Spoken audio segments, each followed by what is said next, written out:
नमस्कार। कूलम्बનો નિયમ F is equal to K Q1 Q2 upon R square જ્યાં K બરાબર 1 upon 4 by epsilon 0.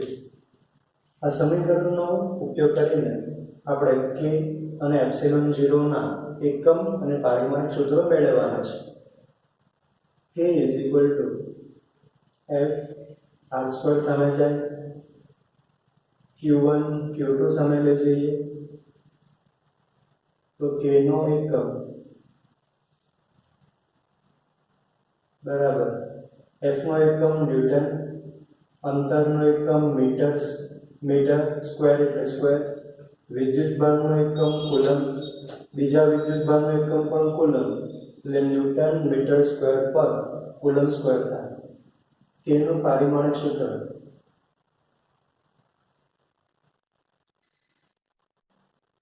ન્યૂટનનું પારિમાણિક સૂત્ર m1 l1 t-2, અંતરનું પારિમાણિક સૂત્ર L1, વિદ્યુતભારનું પારિમાણિક સૂત્ર A1 T1 આખાનો વર્ગ m1 L1 t-2, 2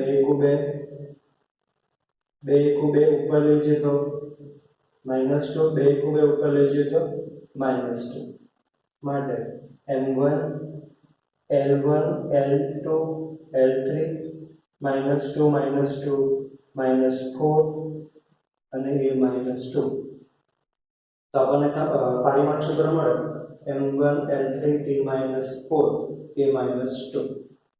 હવે K is equal to 1 upon 4 pi epsilon 0 માટે epsilon 0 નો એકમ K ના એકમ કરતા ઉલટો થાય, વ્યસ્ત પ્રમાણમાં છે તો કુલમ સ્ક્વેર પર ન્યૂટન મીટર સ્ક્વેર અને પારિમાણિક સૂત્ર m1 L3 T-4 A-2 K ના પારિમાણિક સૂત્ર કરતા ઉલટું ઇન્વર્સ લેવાનું એટલે માઈનસ માઈનસ આ પ્લસ અને આ માઈનસ પ્લસ.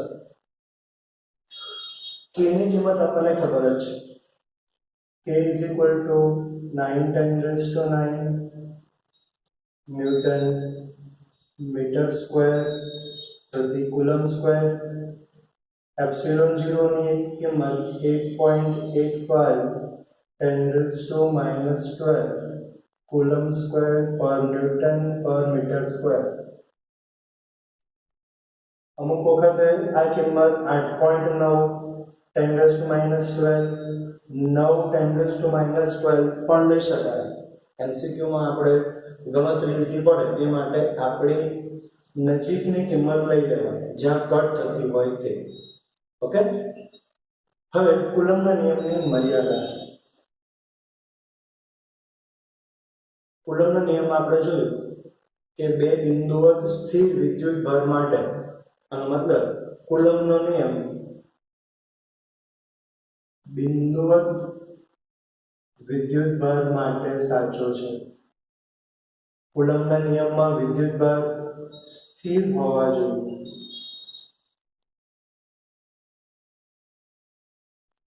સ્થિર વિદ્યુતભારો માટે સાચો છે. કુલમનો નિયમ એ 10⁻15 મીટર કરતા ઓછા અંતરે લાગુ પડશે નહીં. અગર 10⁻15 મીટર એટલે ન્યુક્લિયસની ત્રિજ્યા, ન્યુક્લિયસની અંદર જે બળ લાગે એ એટલે સ્ટ્રોંગ બળ, આનાથી ઓછા અંતરે આ બળ લાગશે નહીં. તેવી જ રીતે 10⁻18 કરતા મોટા અંતરે આ બળ લાગશે નહીં. બરાબર, તો કુલમના નિયમની આ મર્યાદા છે. ઓકે, બિંદુવત વિદ્યુતભારનું વિદ્યુત ક્ષેત્ર. કુલમના નિયમ પરથી આપણે XY સમતલમાં આવેલા કોઈ Q વિદ્યુતભારથી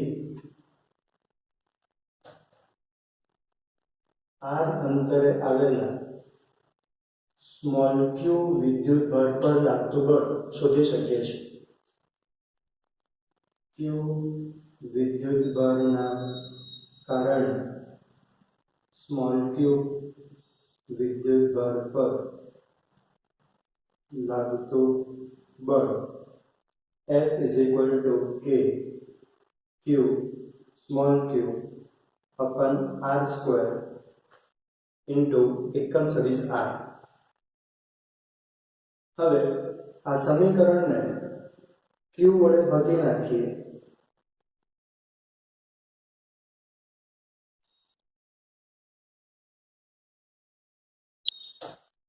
તો મળતી રાશિ એ માત્ર આપેલા Q પર આધારિત છે.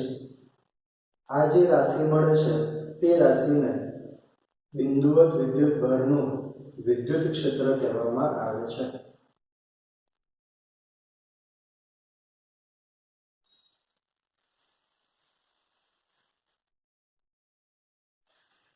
આમ વિદ્યુત ક્ષેત્ર એટલે શું? વિદ્યુત ક્ષેત્ર કોઈ વિદ્યુતભારી તંત્ર કે વિદ્યુતભારની આસપાસના જે વિસ્તારમાં તેની અસર પ્રવર્તમાન હોય તે વિસ્તારને તે વિદ્યુતભારનું કે વિદ્યુતભાર તંત્રનું વિદ્યુત ક્ષેત્ર કહેવામાં આવે છે. વિદ્યુત ક્ષેત્રની તીવ્રતા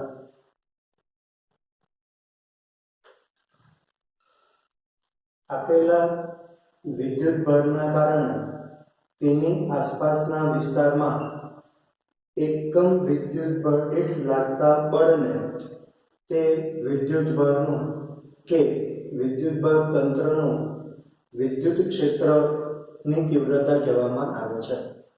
વિદ્યુત ક્ષેત્રની તીવ્રતા એટલે એકમ વિદ્યુત ભાર દીઠ લાગતા બળને તંત્રની કે બિંદુવત વિદ્યુત ભારની વિદ્યુત ક્ષેત્રની તીવ્રતા કહે છે. તેનો એકમ આપેલા સમીકરણ પરથી ન્યૂટન પ્રતિ કુલમ અને ચેપ્ટર 2 માં ભણીશું વોલ્ટ પર મીટર. ન્યૂટન પ્રતિ કુલમના એકમ પરથી પારિમાણિક સૂત્ર ન્યૂટન માટે m1 l1 t-2 વિદ્યુત ભારને ઉપર લઈએ તો q-1 અથવા તો m1 l1 વિદ્યુત ભાર એટલે a1 t1 તો -3 બળ લખાય. ઓકે, વિદ્યુત ક્ષેત્રની લાક્ષણિકતાઓ.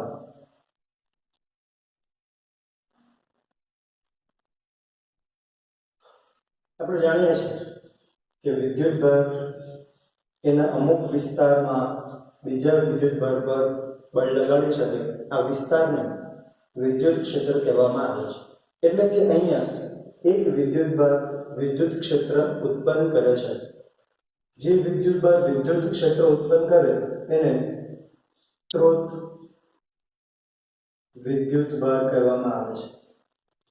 અને જેના વડે તંત્રનું વિદ્યુત ક્ષેત્ર શોધી શકાય તે વિદ્યુત ભારને પરીક્ષણ વિદ્યુત ભાર કહેવામાં આવે છે. આ પરીક્ષણ વિદ્યુત ભાર નાનો હોવો જોઈએ.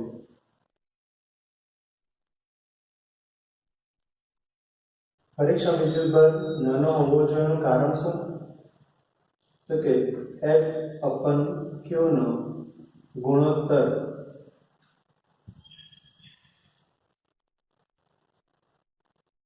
નિશ્ચિત થવો જોઈએ.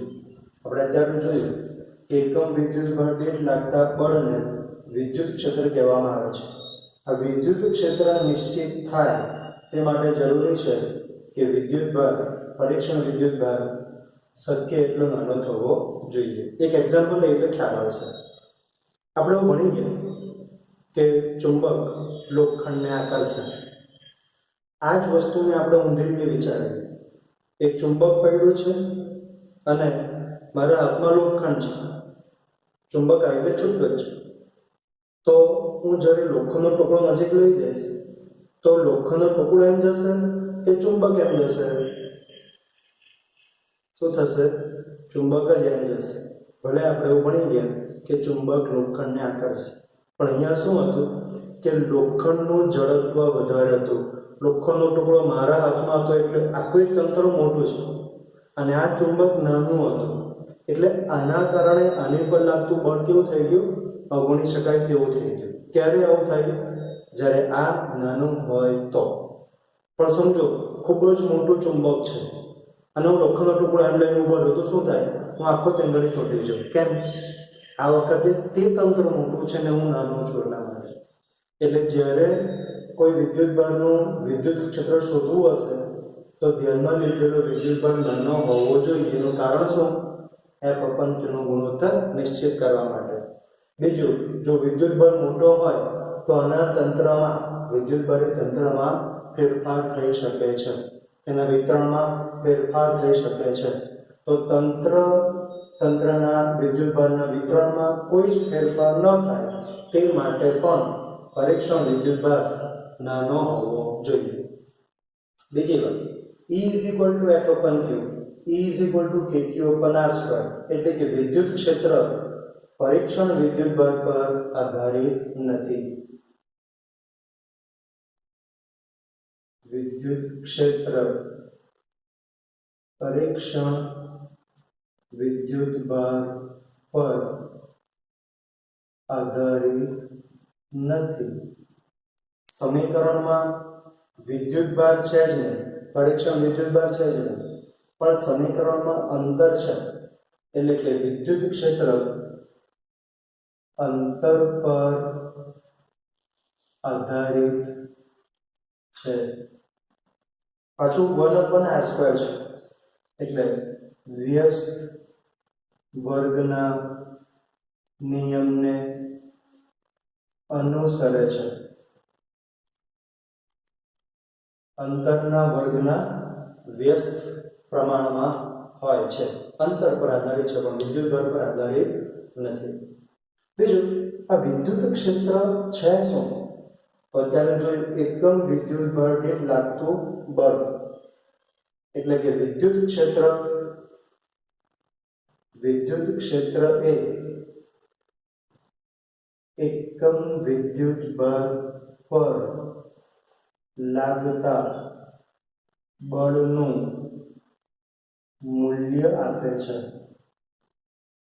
શું આપે છે? એકમ વિદ્યુતભાર દીઠ કેટલું બળ લગાડશે તે મૂલ્ય દર્શાવે છે. બીજું, બળ એ સદિશ રાશિ છે, તો વિદ્યુત ક્ષેત્ર પણ સદિશ રાશિ છે. તે બળની દિશામાં જ હોય છે, એટલે કે તે સદિશ રાશિ છે. ઓકે, આપણે બે વિદ્યુતભારની વાત કરીએ. ધન વિદ્યુતભાર અને ઋણ વિદ્યુતભાર. ધન વિદ્યુતભાર અને ઋણ વિદ્યુતભાર. તો ધન વિદ્યુતભારનું વિદ્યુત ક્ષેત્ર બહાર નીકળે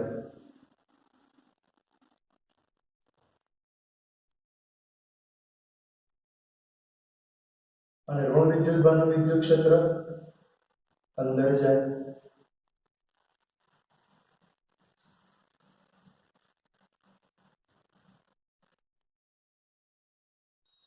ત્યાર પછી આપણે જોયું કે અંતરના વર્ગના વ્યસ્ત પ્રમાણમાં છે. જેમ અંતર વધે તેમ ક્ષેત્રમાં ઘટાડો થાય છે.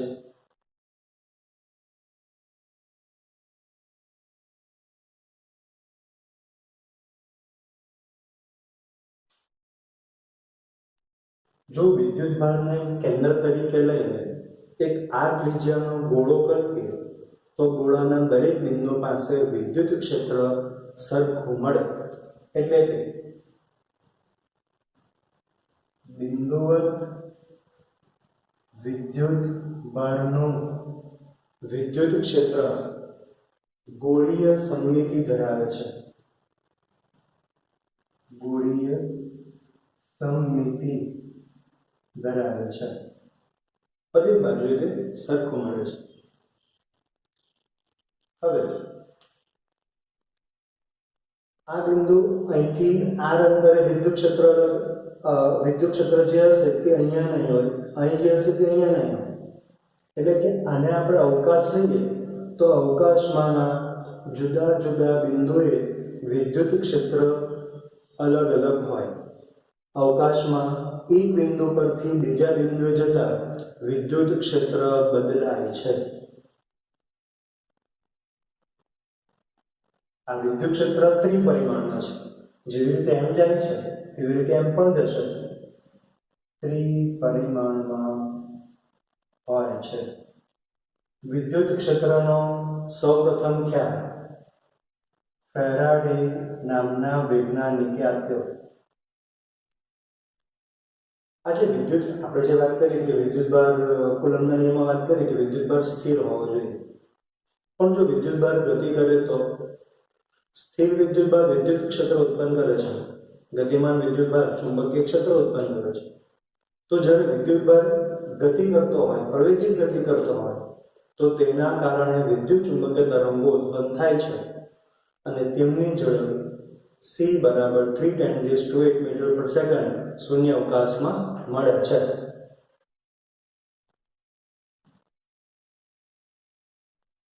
જેની વધુ વાત પાર્ટ 1 ચેપ્ટર નંબર 8 વિદ્યુત ચુંબકીય તરંગ માં આપણે જોઈશું. ત્યાર પછી વિદ્યુત ક્ષેત્ર અને ચુંબકીય ક્ષેત્ર ને વિદ્યુત ભાર પરની તેમની અસરો દ્વારા આરખવામાં આવે છે.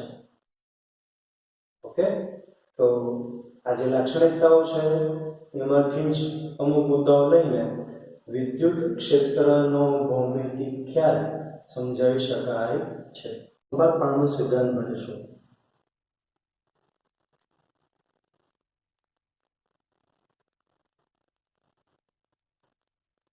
આકૃતિમાં દર્શાવ્યા પ્રમાણે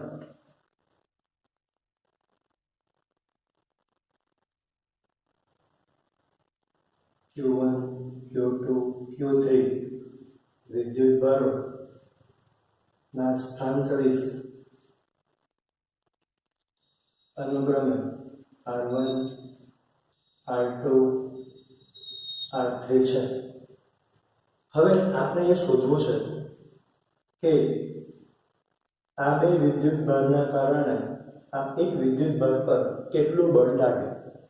મિત્રો આપણે કુલમ્બના નિયમમાં એવું ભણી ગયા કે એક વિદ્યુતભારના કારણે બીજા વિદ્યુતભાર પર બળ લાગે. પણ શું બે જ વિદ્યુતભાર હોય, વધારે વિદ્યુતભાર ન હોય?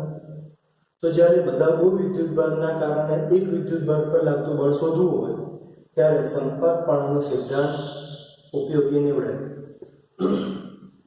તો સિદ્ધાંત શું છે? સિદ્ધાંતની વાત કરીએ. જ્યારે કોઈ એક વિદ્યુતભાર પર એક કરતા વધારે વિદ્યુત બળ લાગતા હોય ત્યારે તે વિદ્યુતભાર પર લાગતું પરિણામી બળ એ બધા જ વિદ્યુતભારોના કારણે લાગતા સ્વતંત્ર બળોના સદિશ સરવાળા જેટલું હોય છે. આ વિધાનને સંપાતપણાનો સિદ્ધાંત કહેવામાં આવે છે. તો સંપાતપણાના સિદ્ધાંત મુજબ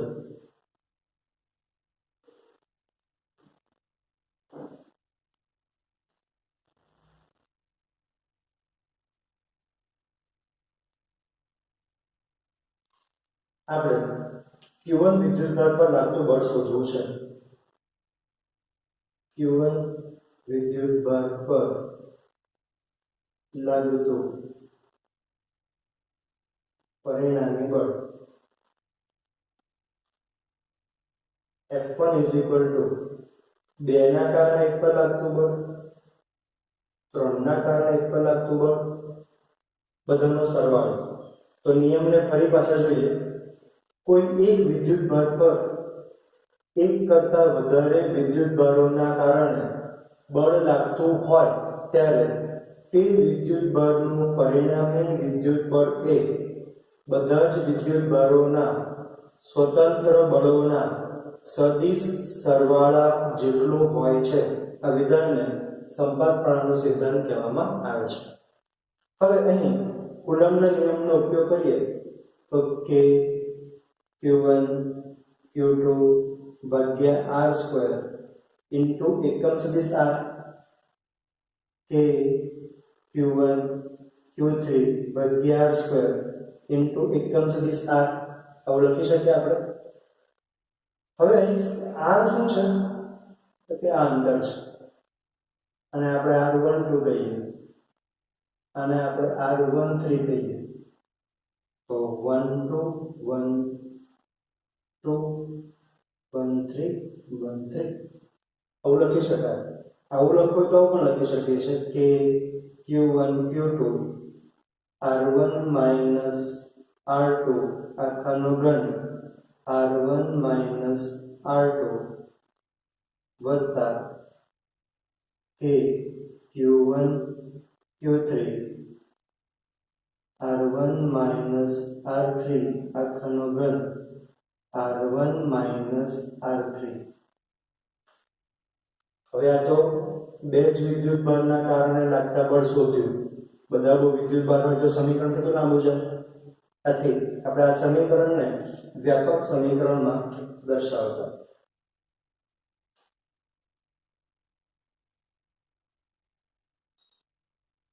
F1 is equal to KQ1. KQ1 સમાન છે, બહાર કાઢી લઈએ. અંદર આપણને મળશે Q તફાવત માનાંકનો ઘન. તો આપણે એવું લખી શકીએ સમેશન Q r1 માઇનસ ભાગ્યા r1 માઇનસ જે રાશિ બદલાય છે 2 2 2 3 3 3 એને આપણે જે લઈ લઈએ તો j is equal to 2 થી 3 આપણે હવે દર્શાવી શકીએ જ્યાં j શું નથી 1 નથી. હવે વધુ વ્યાપક સમીકરણ લખવું હોય તો Fi is equal to K Qi summation j is equal to 1 થી n, જ્યાં j is not equal to I, Qj Ri minus Rj ભાગ્યા Ri minus Rj નો ઘન. આટલું બળ લાગે. તો આ થયું બળો માટેનો સંપાત પ્રણાલી સિદ્ધાંત. હવે એકથી વધારે વિદ્યુતભાર હોય અને તેનું વિદ્યુત ક્ષેત્ર શોધવું હોય તો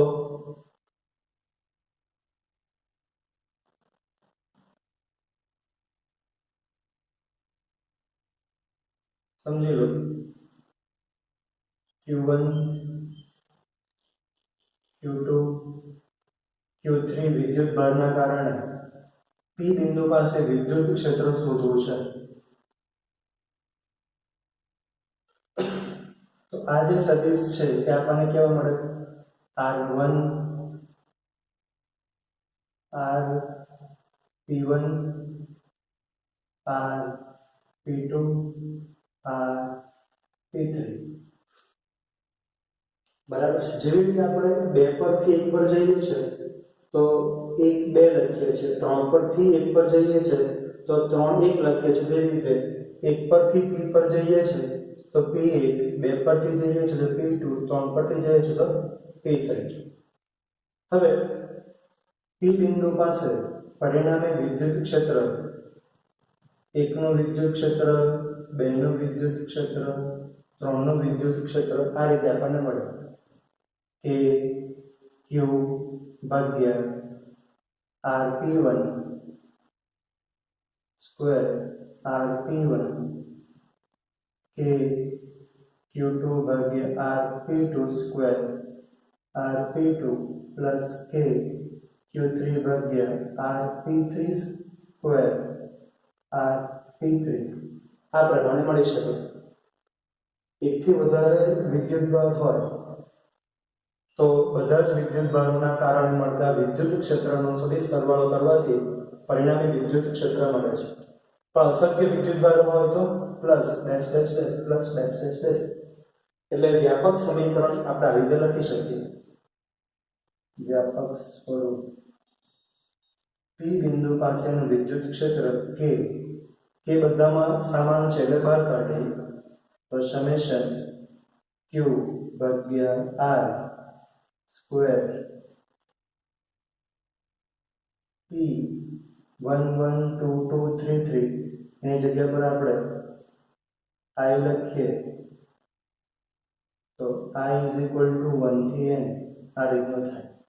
આ સમીકરણ આપણે આ પ્રમાણે પણ દર્શાવી શકીએ છીએ કે summation I is equal to 1 થી n QR R minus RI ભાગ્યા R minus RI નો ઘન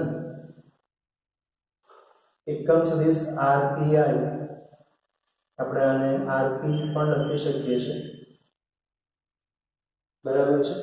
તો આ સમીકરણ કઈ આના જેવું છે જોઈએ જરા આપણે.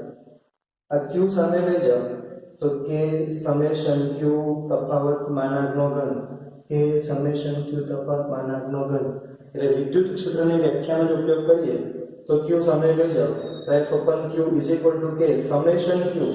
આ સમેશન Q શું દર્શાવે છે? વિદ્યુતભારિત તંત્ર દર્શાવે છે. એટલે આ સમીકરણ પરથી આ સમીકરણ મેળવી શકાય છે. તો સંપાતવાળા સિદ્ધાંત મુજબ કોઈ એક વિદ્યુતભાર પર લાગતું પરિણામી બળ શોધી શકાય છે. કોઈ એક બિંદુ પાસે પરિણામી વિદ્યુત ક્ષેત્ર પણ શોધી શકાય છે. આ સમીકરણનો ઉપયોગ દાખલામાં MCQ માં આપણે કરી શકીએ.